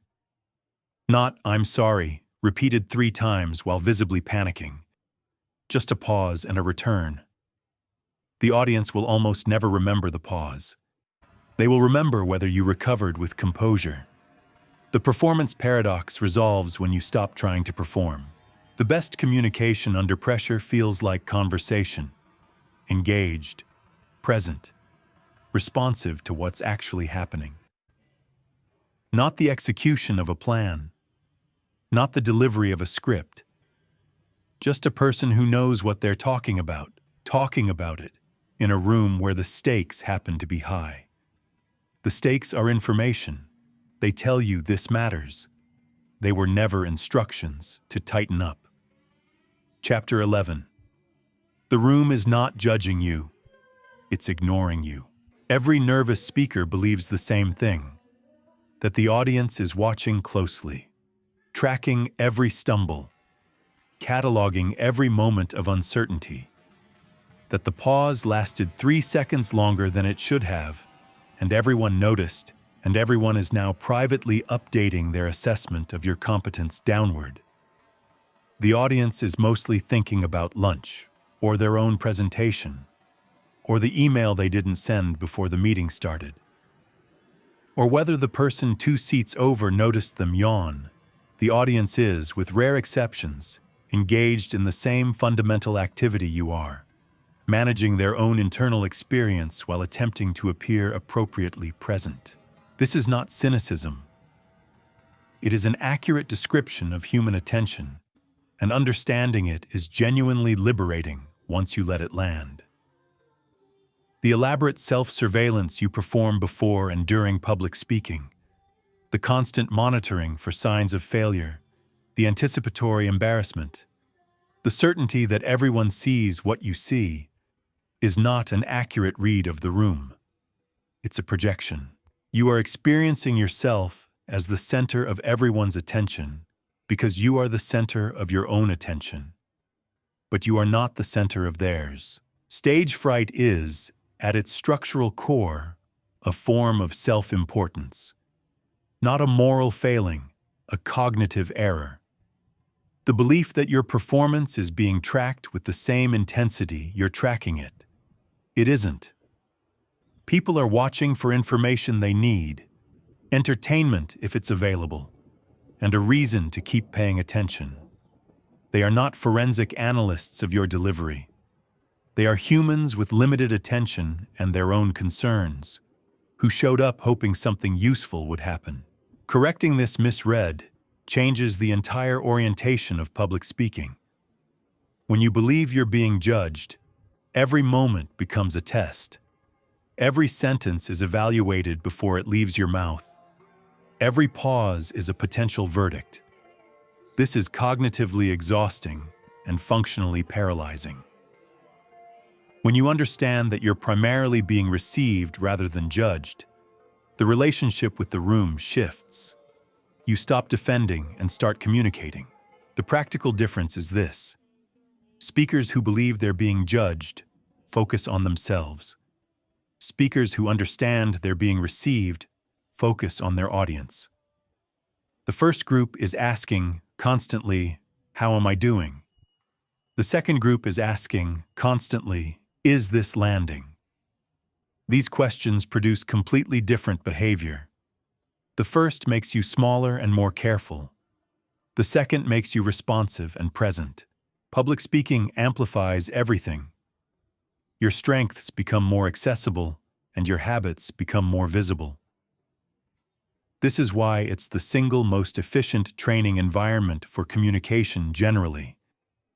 Whatever you do automatically under low pressure, you will do more extremely under high pressure. Useful habits become more useful. Problematic ones become glaring. The stage is a diagnostic as much as a performance. The opening is where most presentations are won or lost, before the audience has consciously decided anything. The first 30 seconds calibrate expectation. They tell people whether this will be worth their attention or whether they can safely disengage and check their phone without missing anything important. A weak opening, the apologetic hello, the procedural housekeeping, the self-deprecating disclaimer about your preparation, signals immediately that what follows can probably be safely ignored.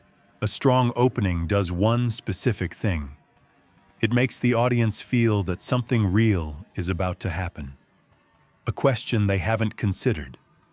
A fact that reframes something familiar. A specific scene that puts them somewhere concrete. The goal is not to impress. The goal is to make disengagement feel like a loss. Once they're in, you have them. Before they're in, every word is auditioning. I had the experience of watching my own opening fall flat in a way I couldn't recover from. The room didn't disengage dramatically. They just never fully engaged. I could feel the difference. The attention was there physically and somewhere else psychologically. I kept speaking because there was nothing else to do, but the channel had closed in the first minute and I never got it back. The content was fine. The entry point was wrong. Structure in public speaking serves the audience's comprehension, not your organizational comfort. The common instinct is to arrange content in the order that makes sense to you. Chronological, logical, the way you built the understanding yourself. This is almost never the right order for someone receiving it fresh. The audience needs to know why they should care before they can process what you're telling them. They need the destination before the route makes sense. Start with relevance. Establish why this matters to them specifically, in terms they recognize, before asking them to follow you anywhere. Then move to what you're going to cover, so they have a map. Then develop the content in the simplest logical progression available. Then close with what they should do with it. This structure is not sophisticated. It works because it matches how people actually process information, rather than how information is usually organized. 3 to 5 key points is not a creative limitation. It's a neurological reality. Working memory handles roughly 4 items at once in most adults. Presentations that try to cover more than 5 major points don't produce audiences who learned more. They produce audiences who retained less because the cognitive load exceeded capacity. The discipline of selecting your most important points and developing them thoroughly is harder than covering everything superficially. The outcome for your audience is incomparably better. Stories are the mechanism that makes content memorable. Facts inform, stories encode. The neuroscience of narrative processing is consistent. When we hear a well-constructed story, our brains don't just process it as information. We experience it. Neural coupling occurs between the speaker's brain and the listener's. The emotional and sensory dimensions of the story activate corresponding areas in the listener. This is why a story about a specific person in a specific moment stays with an audience when the slide full of statistics does not. The stories that work best in presentations are specific, short, and connected tightly to your point. A specific person, a specific moment, a specific detail that makes it real. The moment you generalize, imagine someone who, or this happens to many people, you lose the vividness that makes narrative work. One real moment described precisely is worth 20 composite illustrations. Visual aids have one job: to show what words can't efficiently convey. A complex data relationship, a physical object, a process with visual structure. When slides are used for anything else, to display the words you're about to say, to prove you prepared, to give the audience something to look at while you collect yourself, they actively compete with you. Your audience can either read or listen. They cannot do both simultaneously. Slides full of text ensure they read while you speak and hear neither fully. Eye contact in groups works on a principle most speakers get backwards. The instinct is to look at the whole room, scanning broadly to include everyone. This produces a glazed, unfocused quality that connects with nobody. The alternative is to focus on one person for one complete thought, long enough to actually see them, and then move. You're having a series of brief individual conversations rather than addressing an undifferentiated mass. Each person you land on feels seen. The people adjacent to them feel the quality of the attention and lean toward it. The close matters as much as the opening. Most presentations end with a whimper. "That's everything I have," or any questions, delivered with the slight relief of someone who survived. This ending undoes significant amounts of good work. The final impression is disproportionately powerful. What you leave people with is what they carry out of the room.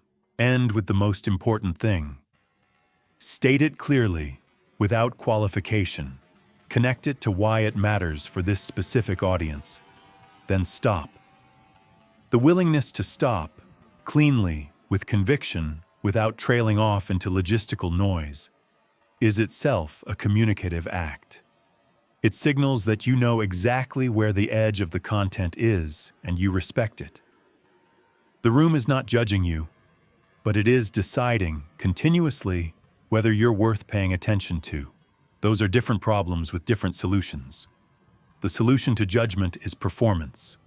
The solution to attention is presence. Chapter 12, Feelings are data, not decoration. She got the facts exactly right. Every number was accurate, the timeline was correct, the logic was sound, and the conclusion was defensible. She delivered it cleanly, professionally, without a single unnecessary word. He stopped listening at "I feel like," not because the feeling was wrong, because he'd already decided that feelings were a different category of information, softer, less reliable, appropriately discounted in rooms where real decisions were being made. He processed everything before those two words, and almost nothing after. He left the meeting certain he'd heard everything important. He missed the most important thing. The feeling she named was the data point that explained why the numbers looked the way they did. The emotional temperature of the team, which she had accurate visibility into and he did not, was the variable that made the rest of the analysis coherent. Without it, the logical structure he retained was correct and incomplete. His decisions downstream reflected that incompleteness in ways that cost him months. Emotional intelligence is not a soft skill. That framing, the apologetic categorization of emotional competence as somehow less rigorous than analytical competence, is one of the more expensive mistakes that professional culture makes repeatedly. Emotional information is data. It is real, it is consequential, and it operates whether you're tracking it or not. The choice is not between using emotional data and not using it. The choice is between reading it accurately and missing it entirely while it shapes outcomes around you. The four components of emotional intelligence in communication build on each other in a specific sequence. Self-awareness first, because you cannot manage what you cannot observe. Self-management second, because awareness without regulation is just informed reactivity. Social awareness third, because accurate reading of others requires that your own signal is relatively clean. Relationship management fourth, because all of it converges in the actual interactions where it matters. Most people have a significant gap between where they think they are on this sequence and where they actually are. The gap is almost always at the beginning.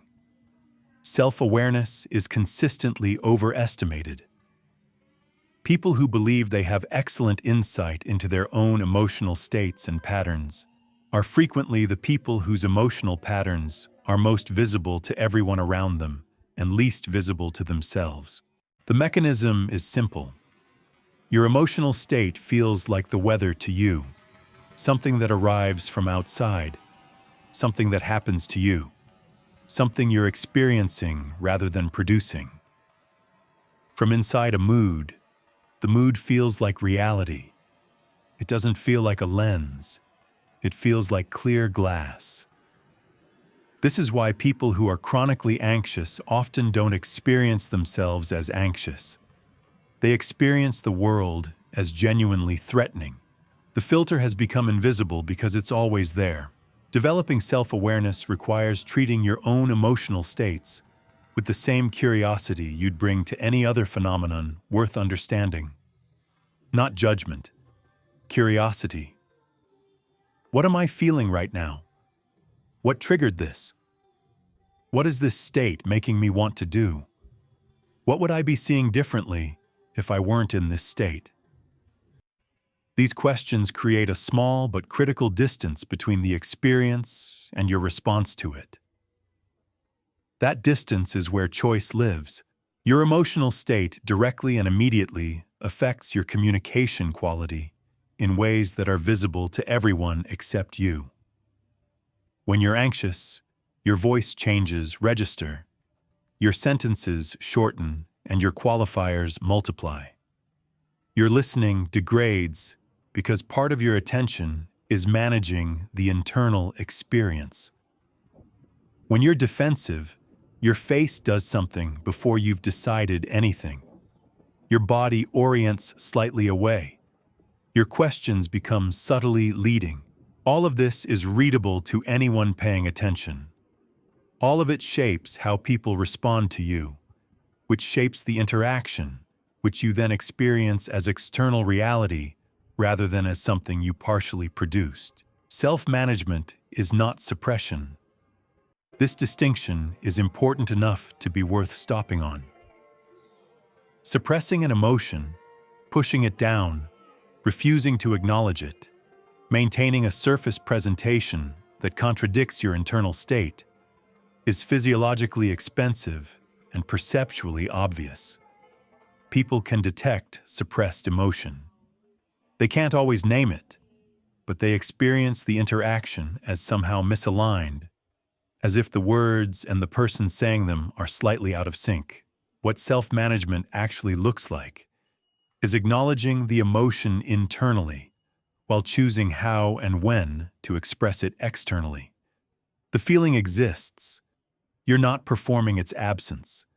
You're deciding what action it warrants in this specific context, with this specific person, toward this specific goal. Sometimes the answer is full expression. Sometimes it's a pause before responding. Sometimes it's naming the emotion directly, which is frequently the most effective option and the one people use least. I sat in a conversation once where I was genuinely angry about something that had happened and trying to discuss it as if I weren't. The other person could feel the anger. I could feel them feeling it. We spent 40 minutes being professionally civil around an emotional reality that neither of us named, and we resolved nothing because we were both responding to the thing we were pretending wasn't there. When I finally said directly that I was frustrated, the whole conversation changed in about 30 seconds. Social awareness, reading the emotional states of other people accurately, requires redirecting the attention that most people keep pointed inward. While you're monitoring your own presentation, measuring your performance, planning your next move, the other person is broadcasting continuous information about their internal state through their voice, their face, their body, their word choices, and the things they're carefully not saying. Most of that broadcast goes unread. The signals are not subtle once you start looking. A slight tightening around the eyes when something lands wrong. A half-second hesitation before agreeing that suggests the agreement isn't complete. An increase in speaking pace that indicates rising anxiety. Crossed arms that arrived after a specific topic was introduced. These are not hidden. They're just below the threshold of attention for people focused primarily on content. Learning to read these signals accurately requires practice and genuine humility.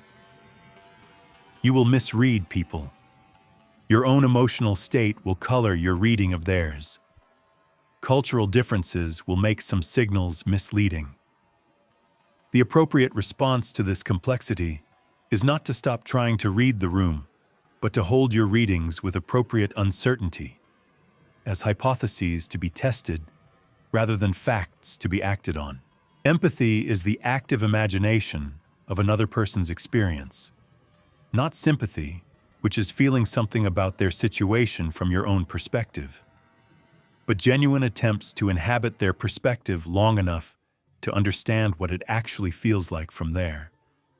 This requires temporarily suspending your own framing, which is harder than it sounds because your framing is invisible to you. The practical move is specific and concrete.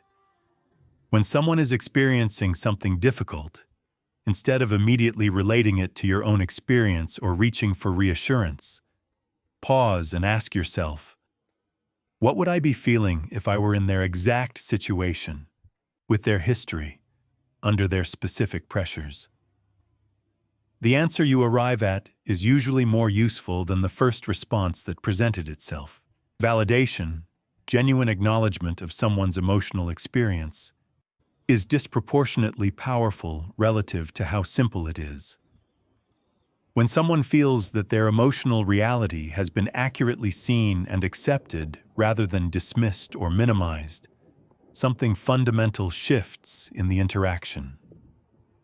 The defensive posture that most people carry into difficult conversations, the protection against being told their feelings are wrong or irrelevant, relaxes. Honest communication becomes possible in a way it wasn't before. The emotional climate you create in interactions is your responsibility. Not exclusively, other people are producing their own states, and you can't control that. But you have more influence over the emotional register of any given conversation than most people exercise. Calm is contagious. So is anxiety. So is genuine engagement. The state you bring into a room begins affecting the room before you speak. Emotions are not the opposite of clarity. They are frequently the source of it. The data you dismiss as decoration is often the data that explains everything else. Chapter 13, The Map is not the culture. He was being direct. He'd been told his whole career that directness was a virtue, that clarity and efficiency in communication showed respect for people's time and intelligence. He said exactly what he meant, without preamble, without softening, without the conversational scaffolding that felt to him like unnecessary delay. She experienced it as an attack. Neither of them was wrong. They were operating from different maps of how communication works. Maps so internalized, so completely fused with their sense of what's normal and reasonable, that neither of them could see the map. They could only see the territory it was showing them, and the territories looked completely different. This is the foundational problem of cross-cultural communication. Not that people from different backgrounds use different rules. Everyone knows that intellectually. The problem is that your own rules feel like reality rather than rules. Your directness doesn't feel like a cultural preference. It feels like honesty. Your indirectness doesn't feel like a communication style. It feels like respect. The values embedded in your communication patterns are invisible to you in exactly the way water is invisible to fish. Not because they're hidden, but because they're everywhere, always, the medium through which everything else is perceived. Cultural sensitivity in communication is not about memorizing a list of things that offend people in different countries. That approach produces the anxious, over-careful behavior of someone trying not to step on landmines, rather than the genuine curiosity of someone trying to understand a different way of being. One is avoidance. One is engagement. They produce completely different interactions and completely different relationships. The starting point is understanding your own cultural programming as one coherent system among many coherent systems, each internally consistent, each producing people who are confused by the others. This requires a particular kind of intellectual humility, not the performed variety. Of course, I respect all cultures, but the genuine recognition that your defaults are not defaults. They are choices your culture made on your behalf before you were old enough to participate in the decision. High-context communication is the dominant mode in much of the world, and it is genuinely difficult for low-context communicators to read accurately. In high-context cultures, meaning lives substantially outside the words, in the pauses, in what's not said, in shared history and implied understanding and the social awareness to read the room without requiring it to announce itself. Saying something directly, explicitly, in full, spelling out what could have been understood, can feel, in these contexts, like you're treating the other person as incapable of understanding. The directness that signals confidence and clarity in one context signals social obliviousness in another. Low-context communicators, and American English professional culture sits at a particular extreme here, can experience high-context communication as evasive, inefficient, or unclear. The indirectness reads as reluctance to commit. The silence reads as confusion. The nuance reads as ambiguity that needs to be resolved. Neither reading is accurate. They're both mistranslations produced by applying one system's grammar to another system's language. The practical implication is that you cannot assume your read of another person's communication is accurate if they're operating from a significantly different cultural context. What looks like agreement might be polite acknowledgement that doesn't imply commitment. What looks like reluctance might be appropriate deliberation before a genuine yes.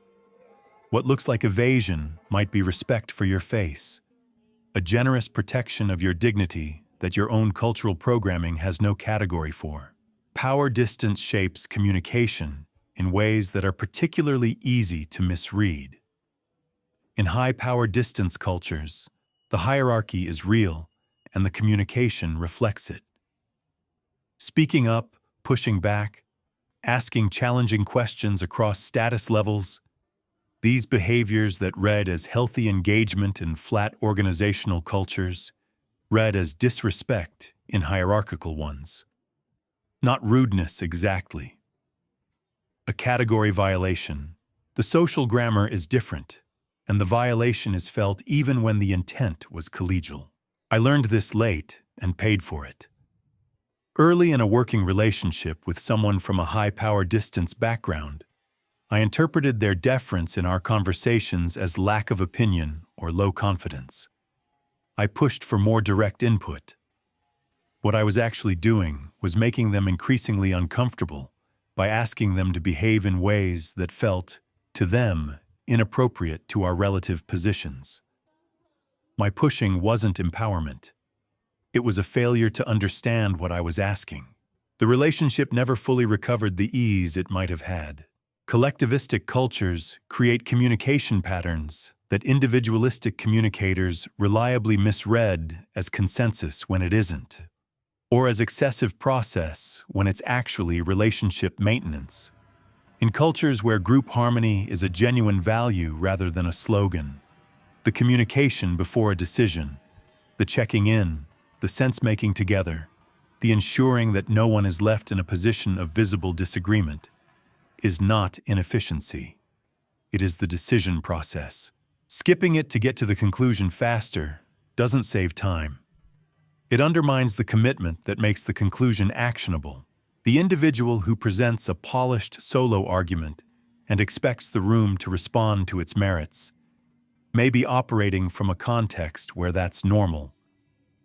In a collectivistic context, the solo presentation can feel like a power move, someone arriving with a finished conclusion before the group has been involved in reaching it. The resistance that follows isn't irrational. It's a response to having been bypassed. Nonverbal communication varies across cultures in ways that create constant low-grade misreading. Eye contact is the most common example. In some contexts, sustained direct eye contact signals engagement, confidence, honesty. In others, it signals aggression or disrespect, particularly across age or status lines. The person looking away is not being evasive. They're being appropriate. The person maintaining intense eye contact is not being confident. They may be being rude. Personal space, physical contact, the acceptable distance between bodies in conversation.